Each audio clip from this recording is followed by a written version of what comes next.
I thought it was just another normal Thursday night. One of those boring, routine moments you don't even register as important. I dropped my wife off at the airport, kissed her goodbye, told her to text me when she landed. A business trip. San Francisco. Same blazer, same confident smile, same practiced "love you" over her shoulder as she disappeared through the sliding glass doors. Nothing felt off. Nothing screamed danger. The rain tapped against my windshield as I pulled away from departures. The city lights blurred into streaks of white and red. Behind me, my 8-year-old son sat unusually quiet, fingers twisting the straps of his backpack like he was trying to strangle a thought before it escaped. Then he grabbed my arm. Not a tap. Not a playful tug. A grip. Tight. Desperate. "Dad, please don't go home tonight." I glanced at him in the mirror and felt my chest tighten. His face was pale. His eyes, too wide. The kind of wide you only see when fear has already decided to live inside someone. "I know something about Mom," he whispered. "You have to believe me. Please. This time. This time." Those two words cut deeper than anything else he could have said, because there had been other times. The strange car parked across the street. The late-night phone call he overheard. The uneasy feeling he couldn't explain. And every single time, I brushed it off. I told him he was imagining things. Told him everything was fine. Told him to go back to bed. I almost did it again. Almost. But his hand was shaking.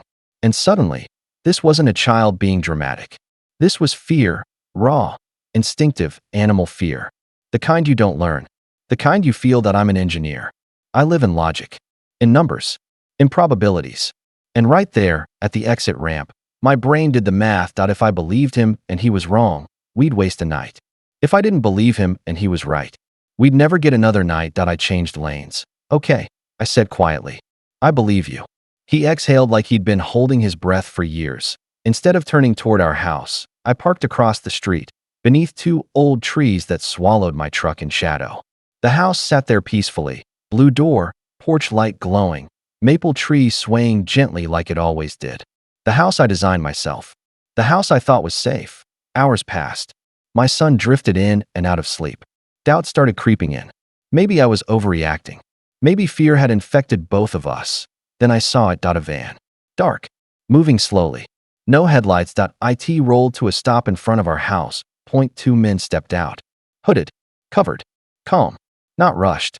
Not nervous. The way people move when they know exactly what they're doing. My heart slammed against my ribs. They walked up the driveway. I reached for my phone to call the police, then froze. One of them pulled out a key. Key. The door opened smoothly. No force. No noise. They walked inside my home like they belonged there. I couldn't breathe. My son's voice came out barely louder than a breath. "She gave it to them." I felt something inside me crack. Minutes later, a sharp chemical smell hit the air. My brain recognized it before my heart could catch up. Accelerant. Not gas. Not an accident. Flames bloomed behind the windows like something alive. Hungry. Fast. Too fast. The men walked out calmly. Got back in the van. Disappeared. And my house, the place where my son slept, where his toys were, where our life existed, became an inferno. Fire trucks arrived. Sirens screamed. Strangers watched in horror. I watched in silence. Because if we had been inside, we would have been dead. I pulled my son close, his small body shaking against mine. "You saved us," I whispered into his hair. "You saved our lives." Across the street, as smoke twisted into the night sky, I understood one terrifying truth. The danger hadn't come from outside. It came from inside our family. I didn't feel relief watching my house burn. I thought I would. I thought surviving would feel like victory, like gratitude, like some kind of divine mercy moment where you fall to your knees and thank the universe for sparing you. Instead, I felt hollow. The flames climbed higher, chewing through everything I'd built, every beam, every wire, every system I designed with the belief that my family was safe inside it. Firefighters moved fast, but I already knew. The house was gone. Too much accelerant. Too many ignition points. This wasn't chaos. It was a plan. My son was crying silently against my chest. Not screaming. Not panicking. Just small, broken breaths, like his body was afraid to make noise. "I told you," he whispered. "I know," I said, my voice cracking. "And I'm so sorry I didn't listen before." That guilt settled into my bones. Heavy. Permanent. I watched police lights paint the street blue and red when she arrived. My wife, stepping out of an Uber, hands flying to her mouth, legs buckling like she'd just discovered tragedy instead of ordered it. She screamed my name. She screamed our son's name. And for the first time in 15 years, I saw her clearly. It wasn't grief on her face when the fire chief said no bodies had been found. It was fear. Fear that we weren't dead. I sent her a text from my son's watch. Something casual. Something alive. Her phone buzzed. Her face went white. That moment, that split second, told me everything I needed to know. That we disappeared that night. Cheap motel. Cash payment. Fake name. My son asleep within minutes, his body finally allowing itself to collapse after hours of terror. I sat on the edge of the bed, staring at the wall, replaying every memory of my marriage like evidence in a crime scene. The distance. The coldness. The way she never really touched our son unless someone was watching. I called the one person my father had ever told me to trust. She warned me this day might come, the attorney said calmly. Now listen carefully. By morning, I wasn't a husband anymore. I was a man collecting proof of his own murder. I went back to the airport garage before sunrise. Found her car. The smell hit me immediately, the same sharp chemical sting from the fire. Under the seat. A burner phone. Messages. Names. Instructions. And then the words that nearly broke me. Collateral damage. That's what she called our son. I threw up right there on the concrete floor. I wanted to scream. To shatter something. To rewind time to the first night, I ignored my gut and tell myself to run. But grief doesn't care what you want. I took photos. Documents. Blueprints. My blueprints, covered in her handwriting. Circles and notes showing exactly how she planned to sabotage my work and turn it into a weapon. She didn't just want me dead. She wanted the world to blame me. The plan was simple and monstrous.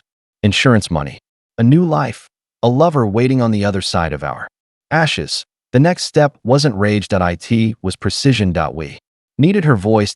I rose from the dead when she walked into that coffee shop and saw me sitting there.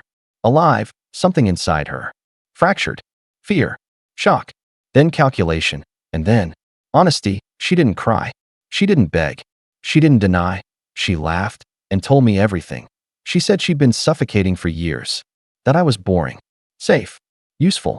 That motherhood felt like a prison sentence. That our son was a burden she never asked for. And when I asked her about him, about burning him alive, she shrugged. That shrug haunts me more than the fire. When she finally said the words out loud. I hired men to burn the house with you and the child inside. The cafe went silent. Police stepped in.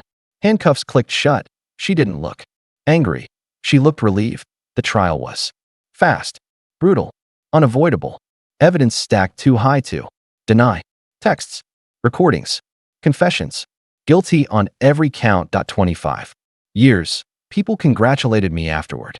Told me I was strong, lucky, brave. They didn't understand. Surviving doesn't feel like winning when the person who tried to kill you once shared your BD. My son asks about her sometimes. Quiet questions. Careful ones. Did she ever love me? I don't know how to answer that. We moved. New house. No gas lines. No blueprints. No ghosts embedded in the walls. Therapy twice a week. Nightmares less frequent now. Locks still checked every night. He's older. Stronger. Still watching everything. Just like that night. Sometimes he thanks me for believing him. I tell him the truth. I should have believed you sooner. The fire took our home. Her betrayal took our innocence. But we're still here. And every morning my son wakes up alive, safe, and loved. That's our revenge.